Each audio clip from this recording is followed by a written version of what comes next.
They broke the oldest rule in the galaxy: never challenge humans. The hall was built to make you feel small. Cole Hargrove noticed it the moment the doors opened. The ceiling stretched up 40 m, maybe more. He measured it the way soldiers measure things, fast with the eyes, out of habit. The walls were pale stone, smooth and cold, with no seams and no warmth. The lighting came from somewhere high above, and it was the kind of light that made everything below it look like it was being examined. The seats for the Veth representatives were near the top, raised on wide stone platforms. The seats for Earth's delegation were at the bottom level, below the drainage channels cut into the floor. Cole sat down. He did not look up. There were 6 of them from Earth. Cole was the senior officer. Nora Callahan sat 2 seats to his left, had a notepad open on her knee, pen already moving. She had been studying the Veth language. For 30 years, she was the best xenolinguist Earth had ever produced. She had not been given a translation device. None of them had. That had been made clear in the invitation letter, which was not really an invitation. Sloane Mercer sat at the far end of the row. She had said almost nothing since they left the transport ship. She watched everything with the quiet patience of someone who had already read the ending and was just waiting for the rest of the room to catch up. The Veth arbiter entered from a high door on the left platform. Its name was Sareth Vel. It was tall and gray and moved with the slow, deliberate weight of something that had never once been rushed by anything. His 6 other representatives followed it and took their seats above the humans without looking down. Sareth Vel began to speak. The sound of the Veth language filled the hall like water filling a bowl, low and layered, with tones that moved under each other. Nora's pen moved faster. Her face was still, but her jaw had tightened just slightly in the way it did when she was hearing something she did not want to translate. Cole watched Sareth Vel. He did not watch Nora. The speech lasted 14 minutes. It was formal and long and built the way certain buildings are built, not to shelter anything but to impress. Sareth Vel spoke of the Veth dominions. History: 4 centuries of order, 47 species brought into membership. A galaxy made stable through reason and structure and the careful management of things that might otherwise cause damage. Then it spoke of Earth. Cole did not understand the words, but he understood the room. He understood the posture of the representatives above him, the slight angle of their bodies, the way Sareth Vel's eyes moved across the human delegation, the way eyes move across something that needs to be dealt with. When Sareth Vel finished, there was a short silence. Then one of the other representatives activated a translation panel. A flat, mechanical voice spoke in English. Reading from the official record. Earth's provisional membership in the Galactic Dominion was hereby revoked. The grounds were listed as biological instability, documented behavioral volatility, and the translation panel paused here. The processing. Insufficient development of reasoning capacity. Insufficient development of reasoning capacity. Nora stopped writing. Cole looked at the notepad in front of him. He had not written anything in it. He picked up his pen and put it down again. Then he raised his hand in the formal way, the way the pre-session briefing had instructed, and waited to be recognized. Sareth Vel looked at him with the patient expression of something that has not been surprised in a very long time. Cole asked in a voice that was flat and easy whether the declaration was binding or advisory. Sareth Vel said it was binding. Cole said, "That's a shame." He closed his folder. He folded his hands on top of it. He did not say anything else. Sareth Vel gave a short nod that meant the session was over, but the VETH representatives stood and filed out through the high door. None of them looked back. The hall began to empty. Somewhere above, the cool lighting stayed on, indifferent. Nora did not stand up immediately. She sat with her notepad on her knee and looked at what she had written. Cole came and stood beside her without speaking. She had translated the whole speech, every word, margin to margin, on the page, and at the bottom she had written the specific phrase Sareth Vel had used for the grounds of Earth's revocation, not the official translation the panel had given, the real one. In VETH taxonomy, the word used for insufficient reasoning capacity was the same word used for kept animals, not wild ones, not dangerous ones, kept ones, things in enclosures, and things that were fed and monitored and moved from place to place by something smarter. She showed it to Cole. He read it once. He handed it back. "You understood that in the room," he said. It was not a question. "Yes," she said. He nodded slowly. He looked at the drainage channels in the floor, then at the seats above, then at the empty hall around them. He picked up his folder. "Let's go," he said. They walked out through the lower door, which was narrower than the doors above. Outside, the corridor was long and plain. The other members of the delegation were already moving toward the transport bay. Sloane was at the back of the group, not hurrying. Cole fell into step beside her. She said without looking at him, "I'm going to send a message home," he said. "Keep it short," she said. "It'll be 2 words." He did not ask what they were. On the transport back, no one talked much. Nora sat by the window and looked at nothing in particular. The star outside was the wrong color for Earth, too blue, too cold. She had spent 30 years learning to talk to species that did not look like her, did not think like her, did not breathe the same air. She had learned 41 separate languages. She had sat in rooms where no one expected her to understand and understood every word. She had been patient. She had been careful. She had built something slowly, the way people build things they believe in, 1 word at a time, 1 conversation at a time, for decades. And today, a creature in a high seat had called her species a kept animal in her own language, right in front of her face. She looked at her notepad. She closed it. 18 minutes after the session ended, Sloane Mercer sent a message back to Earth. It contained the full transcript of the revocation and 2 words she added herself at the bottom. They said it. Earth's military frequencies, political channels, and public networks were all running normal traffic when the message arrived. Then, over the following 2 hours, they went quiet. Not offline, not shut down, just quiet. Routine, unremarkable, the kind of traffic that meant nothing was happening.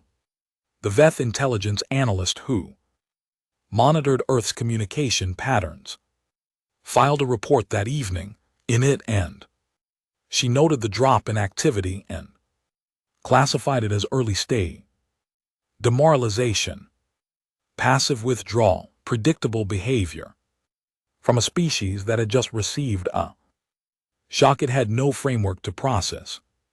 She marked it low priority. She had never studied what humans looked like when they had already decided something. She had never studied the difference between a species that goes quiet because it is broken and a species that goes quiet because it is done talking. There is a difference. It matters enormously. They broke the oldest rule in that galaxy: never challenge humans. Sloane Mercer had a hard drive she had never shown anyone. She had built it over 3 years quietly in the hours between her official work and sleep, in the way people build things they hope will never be necessary. It had maps on it, infrastructure diagrams and supply route data for every Veth resupply node within 40 light-years of Earth's territorial boundary, communication, relay positions, fuel depot locations, the specific rotation schedules of Veth patrol ships in the outer corridors. She had not built it because she expected a war. She had built it because gaps in knowledge felt to her like open wounds, and she could not stand the feeling of not knowing what was around her in the dark. She carried the drive to Admiral Ray Decker's office on a Tuesday morning and put it on his desk without saying anything first. Decker was 63 years old and had the face of a man who had been told bad news so many times that bad news no longer surprised him, only tired him. He looked at the drive. He looked at Sloane. He picked it up. He spent 40 minutes going through it as Sloane stood by the window and watched the city below. When he done, he set the drive flat on the desk and was quiet for a moment. "Does Nora know about this?" he said. "Nora built half of it," Sloane said. Decker nodded slowly. He looked at the drive again. He said, "When did you start?" 3 years ago, she said. "After the first time the Veth denied our deep space survey application without a reason. You thought it would come to this." "I thought it might. I hoped it wouldn't." He was quiet again. Outside the window, a transport moved across the gray morning sky, slow and steady, going somewhere ordinary. Decker watched it, then he said, "I'm going to make some calls." He said it the way people say things when they have already decided what the calls will lead to and are just telling you out of courtesy. Sloane picked up her coat. "I know," she said. She left the drive on his desk. 3 days later, Captain Mara Voss received a data packet at her station aboard the Resolute. It was not an order. It was described in the header as a theoretical exercise, a logistics problem submitted for officer evaluation purposes. The problem asked, given 12 ships of mixed class, how would you move them from their current positions to a corridor 40 light years out without the movement appearing on long-range Veth sensor grids? Mara read it twice, then she smiled. She did not smile often. When she did, it meant she had found something interesting. She spread the star charts across her console and started working. She worked the way she always worked, in silence with total focus, and treating the problem like a piece of architecture that needed to be not just functional but clean. She did not like solutions that were merely correct. She liked solutions that were elegant. There was a difference. Correct meant it worked. Elegant meant nothing was wasted. Elegant meant the problem itself looked foolish after you were done with it. 4 hours later, she sent her solution back with a single line at the bottom. "Beautiful. When do we go?" The answer came 9 days later. It was a training exercise schedule. Technically, Lieutenant Eli Prout got his reassignment orders on a Wednesday. No Explanation was given, which was normal. For reassignments that were not normal at all, he was told to report to the Resolute and take up an administrative coordination post. Eli was 26 years old from Atlanta.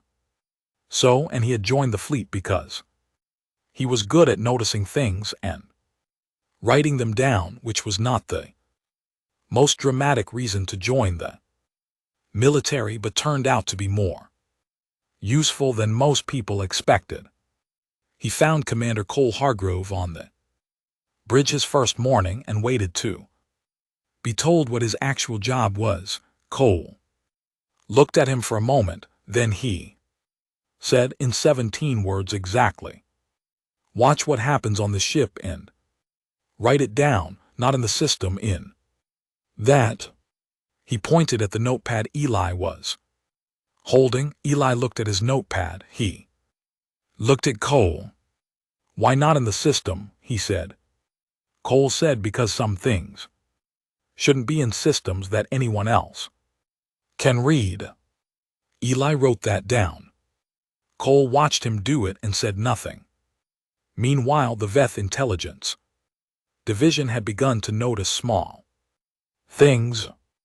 A refueling platform near the Kepler belt went offline for scheduled maintenance. A standard shipping corridor was rerouted around a new debris field. 3 Earth research vessels filed for extended deep space survey missions. A training exercise involving 12 mixed-class ships was registered with the Fleet Authority. Individually, each of these things was ordinary.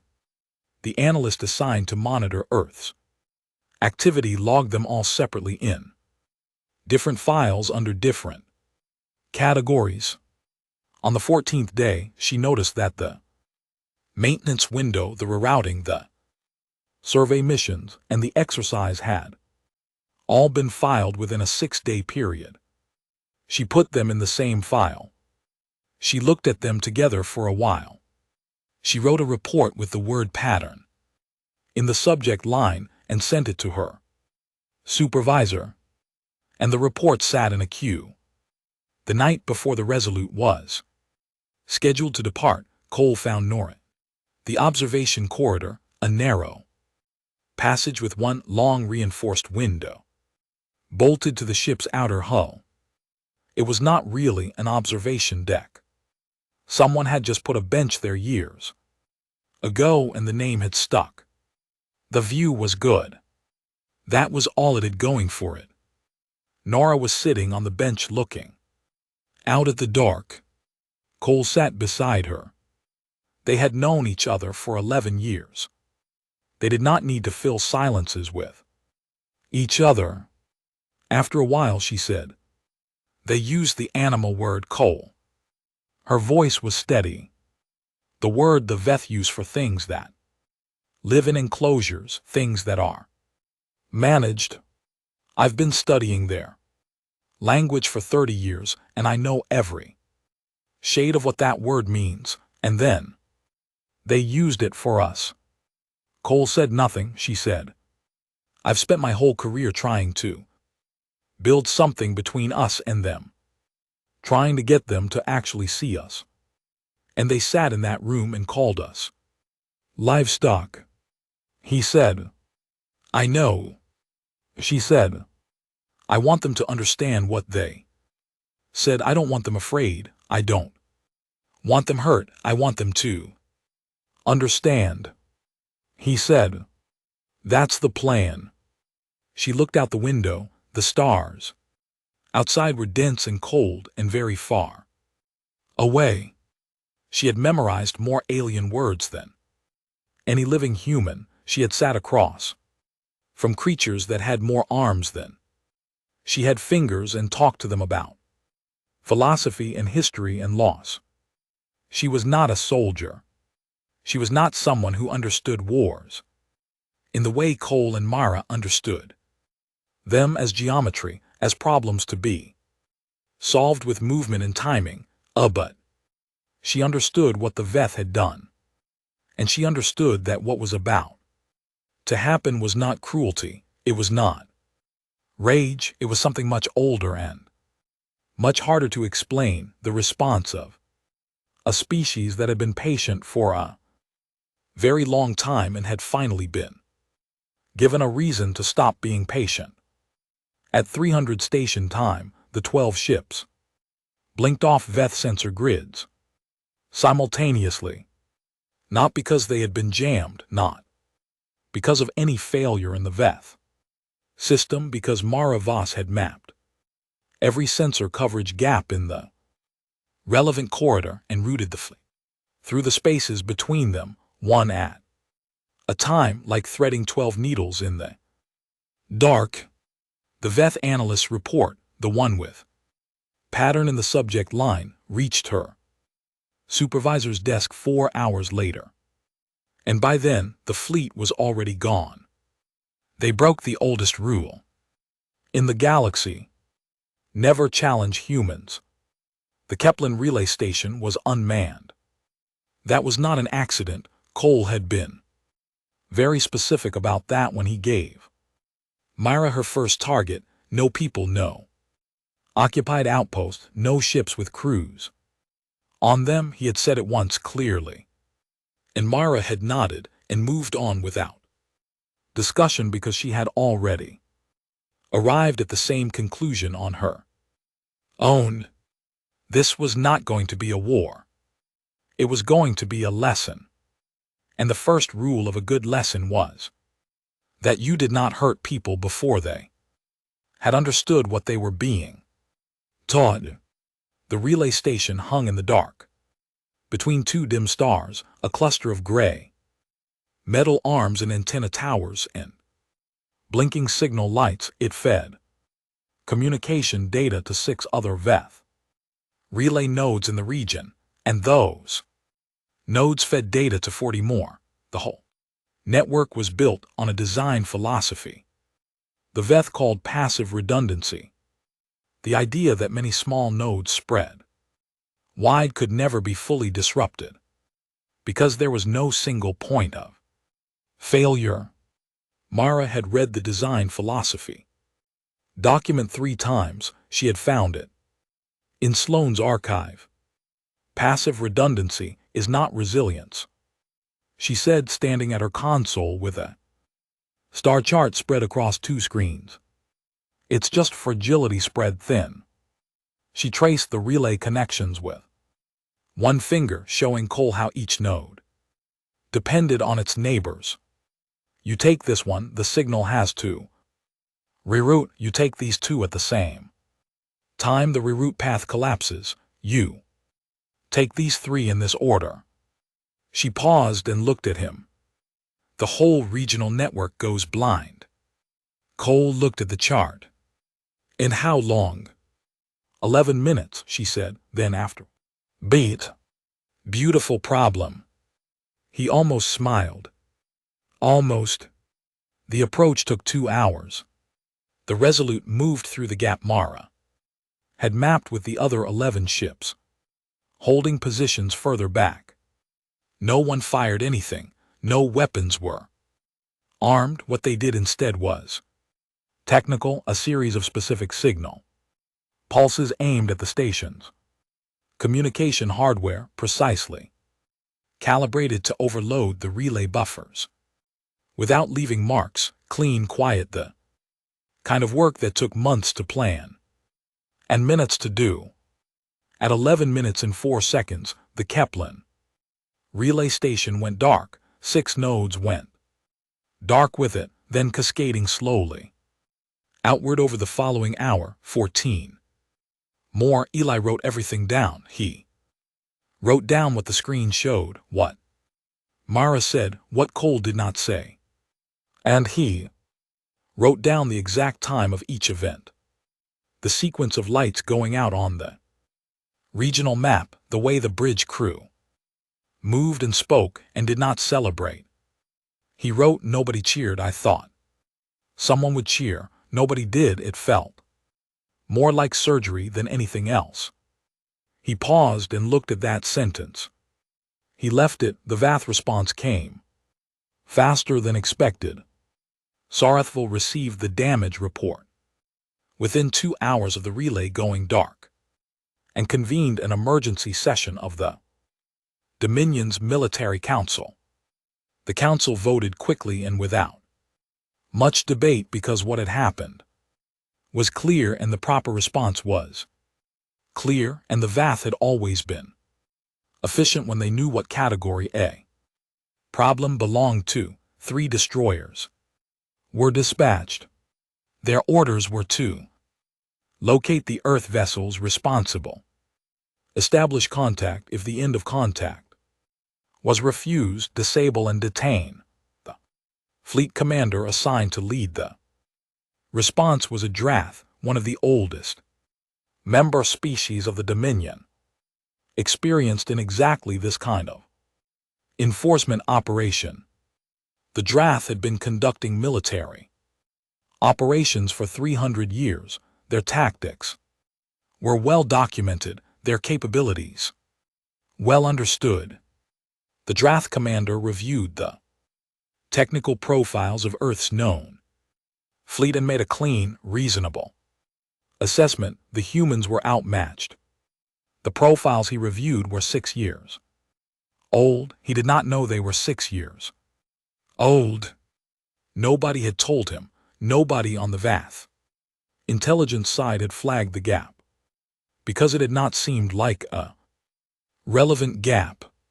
Earth was a provisional member species. Its fleet was small. Its ships were not a priority for ongoing technical assessment, and the Drath commander moved his 3 destroyers into the region and began a standard search pattern.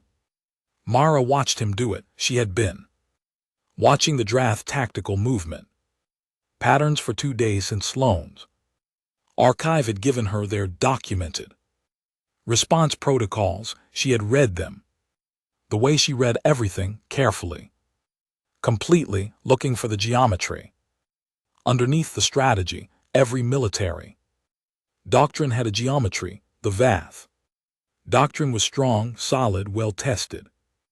It worked very well against opponents who behaved like opponents were supposed to behave. It did not account for opponents who had read the doctrine.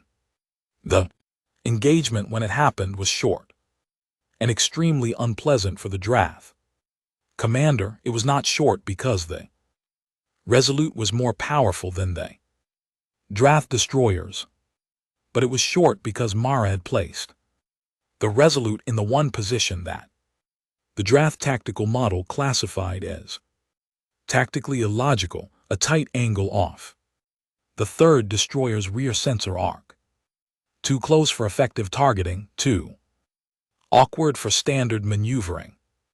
The geometry was uncomfortable. The position made no conventional sense.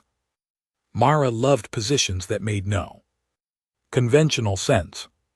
The Drath commander could not bring his weapons to bear effectively without moving in ways that exposed his other 2 ships. When he moved, the Resolute moved with him, staying in the illogical position, patient and stubborn. Meanwhile, the other 11 Earth ships, which the Drath commander had plotted as holding at safe distance, were no longer where his charts said they were. They had moved while he was focused on the Resolute, and he was a good commander. He recognized, within 4 minutes of the engagement starting, that he had made a fundamental error in his model of the situation. He was not outgunned, he was outmapped. There is a difference, and the difference matters, and the difference was 4 minutes too late to be useful. 2 of his destroyers retreated. The 3rd, his own ship, took damage to its propulsion and went still. Cole gave the order to stop firing. Drath ship floated. Its lights were still on. Its crew was alive. Cole opened a channel. He said in flat English that was being translated by the Drath ship's own systems. You will report what you saw today. Report it accurately." Then he closed the channel. Mara looked at him. She said, "Letting them go," he said, "that's the point." She thought about that. She nodded slowly. It's with the expression of someone who had just been shown a solution more elegant than the one she would have chosen. On his bench in the corridor outside the bridge, Eli Prout wrote for 20 minutes. Without stopping, his hand moved fast across the notepad, keeping up with what his brain was trying to say. He was writing about the way Mara had moved the ship, the way she spoke to it, in a low, quick voice, small adjustments, small corrections, like a conversation with something she understood completely. He was writing about Cole standing at the center of the bridge without raising his voice once during the whole engagement. He wrote, "I think this is what my grandfather was talking about." He did not explain what his grandfather had said. He turned the page and kept going. On the Dominion station, the Sarathville received the draft after-action report and read it twice. Then it sat very still for a long time. It asked the elder advisor, the one from the species that had encountered Earth 80 years ago and quietly decided to stay very far away after that, what the report meant. The elder said, "It means they are not finished," Sarathville said. "What do they want?" The elder was quiet for a moment. Then it said, "That is the wrong question." Sarathville looked at it. The elder said, "The question you need to ask is different." It did not say what the different question was. It let Sarathville sit with the silence and find its own way to it. That is also a kind of lesson. They broke the oldest rule in the galaxy: never challenge humans. The message came through Nora's personal channel, that which meant it was not a military communication. It was routed through a back channel that the Dominion's diplomatic office used for conversations that were not supposed to be official yet. The kind of communication that allowed both sides to say things before those things became part of a formal record. Nora had used the channel before, years ago when she was working on early contact frameworks. She had not expected to use it again. The message asked in careful and slightly imperfect English whether she would be willing to speak, not Earth's government, not the fleet, her. Specifically, Nora Callahan, xenolinguist, the one who had been in the room at Vel Korath, the one they had not given a translation device. She read the message twice, then she went and found Cole. He read it once. He stood quietly for a moment, like in the way he stood when he was thinking hard about something he did not want to think hard about. Then he said, "You don't have to do this." "I know," she said. He said, "You can end it at any time. I know that too." He said, "Nora." She said, "Cole, I have spent 30 years waiting for someone to actually listen. Let me talk." He stepped back. He gave her the room. She accepted the communication. The channel opened with a brief silence on both sides. Then Sarathville's voice came through the translator, its own translator this time, which it was using. That was new. That was notable. The voice was lower and slower than she remembered from the hall at Vel Korath. It did not sound like a creature conducting a formal session. It sounded, as much as anything from the Vath could sound, like anything human, like something that was not sure where to start. It asked her how she was. Nora said she was fine. There was a pause. Then Sarathville said, "Working carefully through the Translator. We have reviewed the events of the past weeks, the damage to our relay network, the engagement with our Drath fleet. We have reviewed the data and the reports, and we have run calculations. Another pause. We do not understand the conclusion we arrived at. Nora said, "What conclusion is that?" Sorethville said, "You could have destroyed the destroyers. Our data shows this clearly. The Earth vessels had the capability and the position. Commander Hargrove gave the order to stop. We do not understand why." Nora said, "I think you do understand why. I think you're asking me to confirm it." A longer silence. Then she said, "You're asking why we stopped," Sorethville said. "Yes." Nora leaned forward slightly. She said, "Because we chose to, not because we were aware of what you would do in response. We have run the same calculations you have, and we know what the full answer looks like, and we chose not to use it. We stopped because stopping was a decision, not a limitation." She let that sit for a moment, then she said, "We stopped because we are not trying to destroy you. We are trying to make you understand what you said to us." The silence on the other end stretched long enough that Nora checked to make sure the channel was still open. It was. She waited, Sorethville said. The formal revocation was a legal process. It was conducted according to Dominion Protocol. Nora said, "I'm not talking about the revocation." Another silence, and she said, "I'm talking about the word you used." She did not ask if it knew which word. She could tell from the silence that it knew. She said, "I want to tell you something about that word, not what it translates to in English. You already know that. I want to tell you what it means." She paused. "Can I do that?" Sorethville said, "Yes." Nora had not prepared notes. She had spent 30 years carrying this in her head, and it did not need notes. She began with the word's origin, where it first appeared in Veth linguistic history 800 years ago, what species it was first used to describe a species that had contacted the Veth at a point in their development that the Veth considered primitive.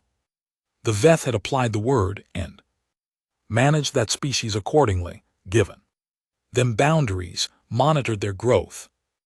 I decided what they were and were not ready for. The species had lived inside those decisions for 200 years. They were still living inside them. They had not reached the stars. Nora said, "They don't know what they might have become." The word was used, and the word became a management policy, and the policy became a ceiling, and what was under the ceiling was never allowed to find out what it was. Her voice stayed flat and even. "That is what that word does. It does not just describe something, it decides something. It says, we have measured you and we have found you insufficient, and we will manage you accordingly." She stopped. She said, "And you used it for us."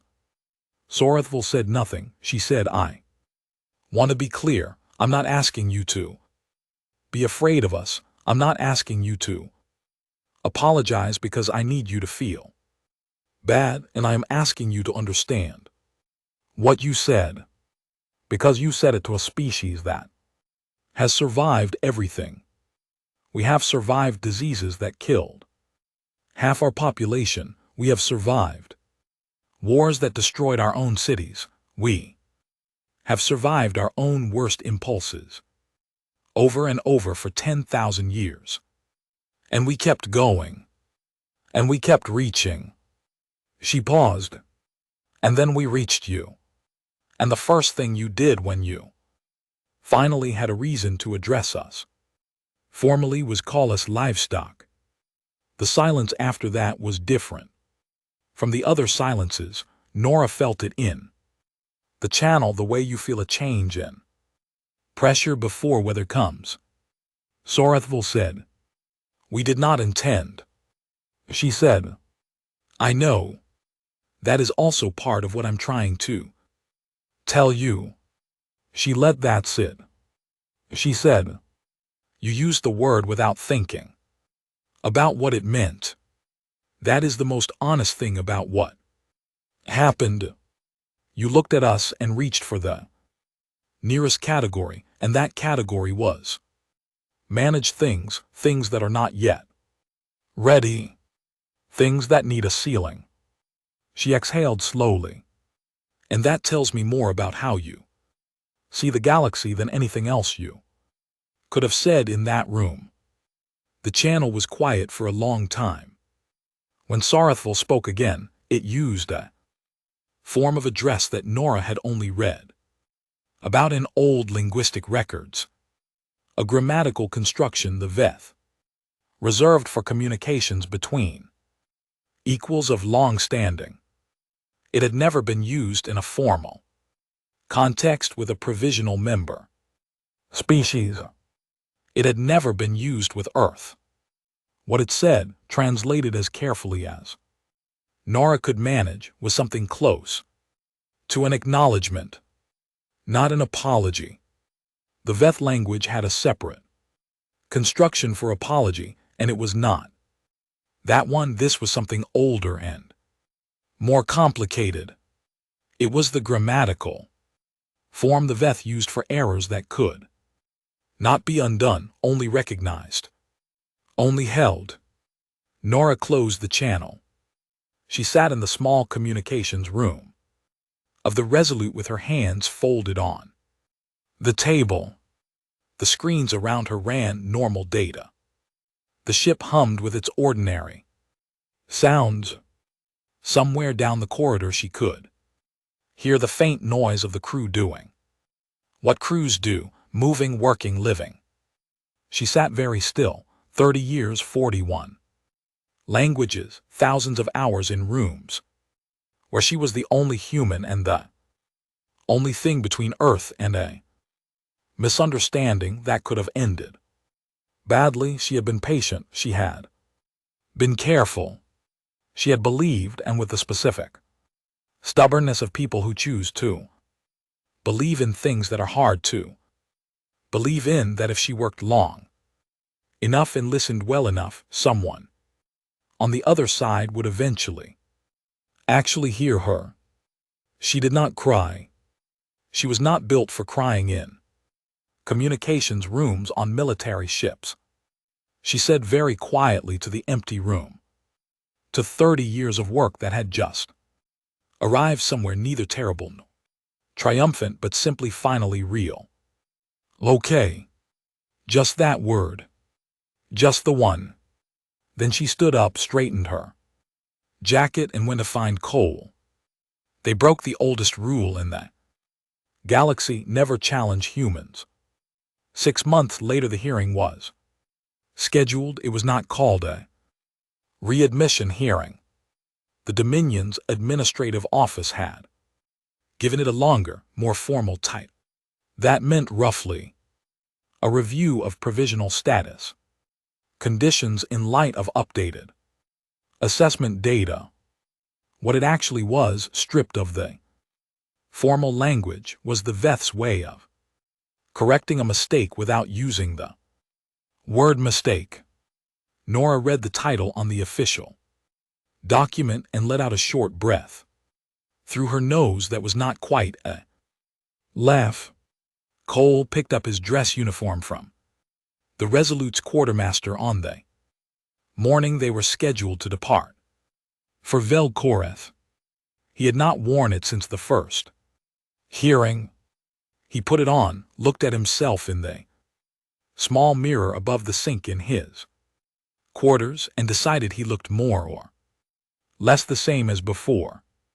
He went to the bridge.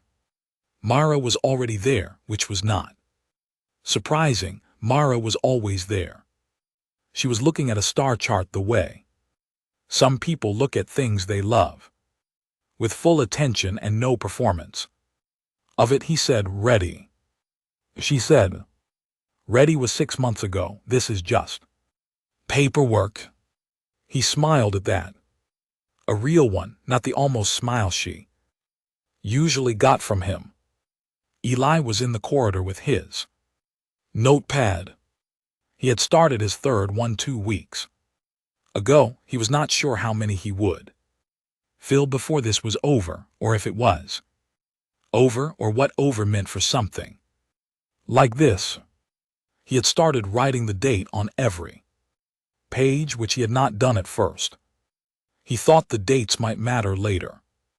The transport to Velkareth took 4 hours. Nobody talked much.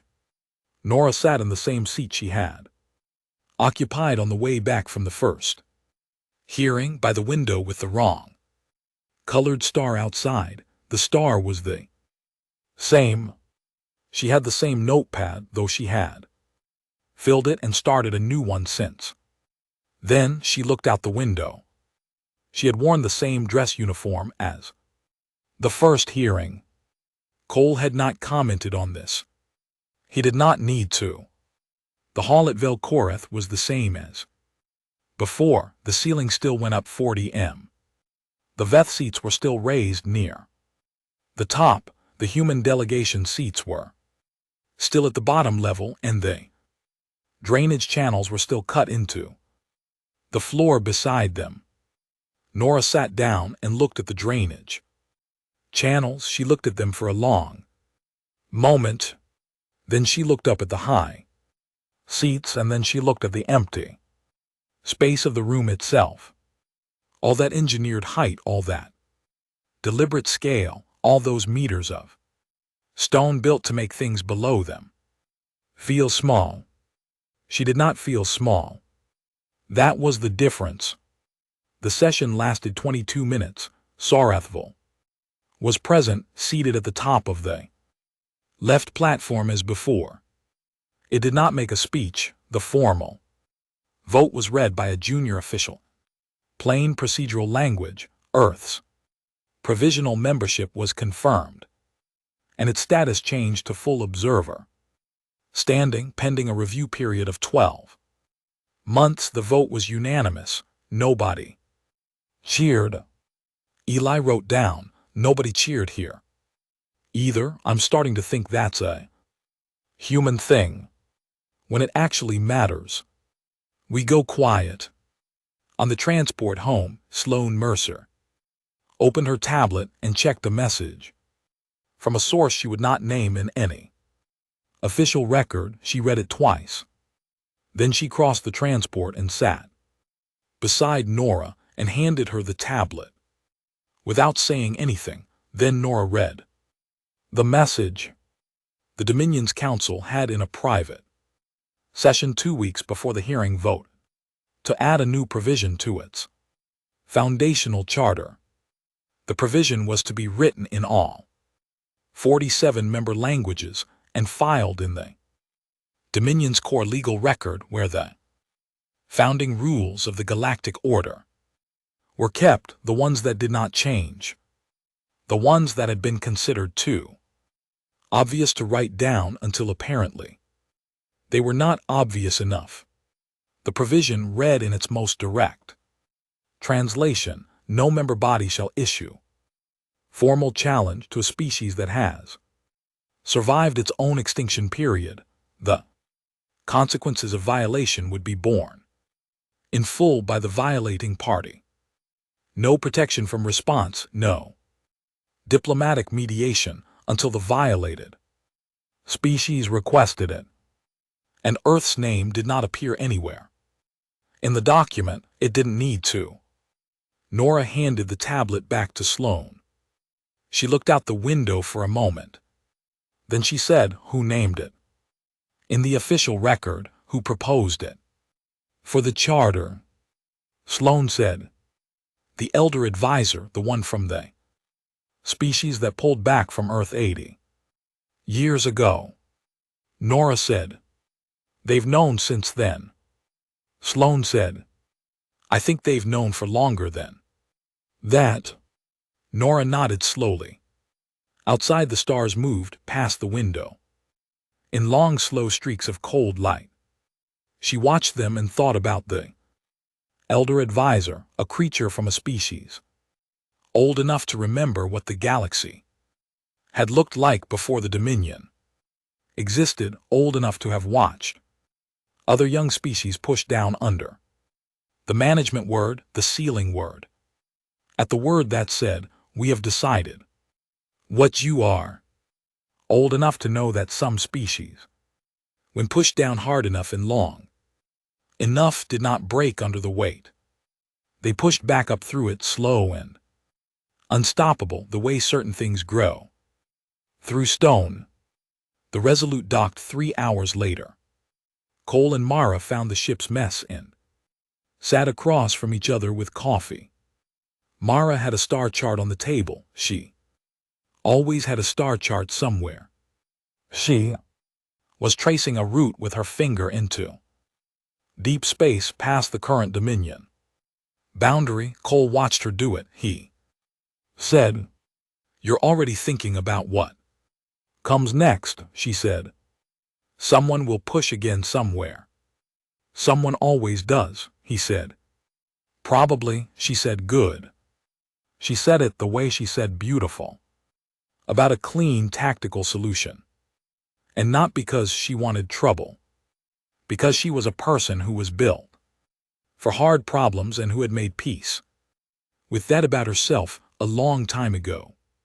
He drank his coffee. She traced another route. Eli sat in his corridor with the third notepad open on his knee. He turned back through the pages, all the dates, all the observations, the messy shorthand from the engagement, the things Nora had said, the things Cole had not said, the way the hall at Vel Korath felt different on the second visit, even though nothing about the room had changed. He read his own sentence from months ago. I think this is what my grandfather was talking about. He still hadn't written what his grandfather had said. He still didn't need to. He opened to a fresh page. He wrote the date at the top, and he held the pen over the blank space below it and thought about what to put there.